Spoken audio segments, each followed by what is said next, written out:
देखो ज़ैनब, तुम तो मुझे बचपन से ही जानती हो। तुम मेरे और मैं तुम्हारे घर वालों से वाकिफ हूँ। हमारी तरबियत ऐसी नहीं हुई है।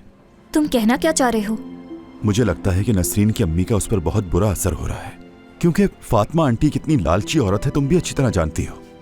उनकी बातों में आकर कुछ बुरा ना कर दे वो।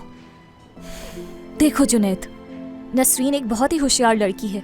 अगर वो कुछ भी करना चाहेगी तो वो उसे करके ही रहेगी और कोई उसके रास्ते में नहीं आ सकता, उसकी अम्मी भी नहीं। तो फजूल में फातिमा आंटी पर इल्ज़ाम लगाने की ज़रूरत नहीं। और अगर उसका रवैया तुम्हारे साथ ठीक नहीं तो ये भी उसकी अपनी ही मर्जी है। देखो, दोस्त होने के नाते समझा रही हूँ। नसरीन को मैं बचपन से जानती हूँ, कभी किसी गरीब आदमी से शादी नहीं करेगी, खुद कहती है वो।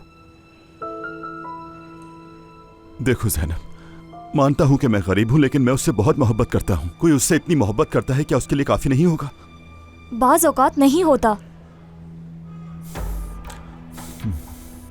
अच्छा खैर ज़ैनब, मैं तुमसे ये कह रहा हूं कि नसरीन को अपनी अम्मी की बात नहीं माननी चाहिए। और एक बात बताऊं तुम्हें, जब भी मुझ पर मुश्किल वक्त आया है तो मेरा साथ देती रही है वो। हमेशा मेरी मदद की है। वो मुझे पैसों के लिए कभी नहीं छोड़ेगी, है ना? हाँ।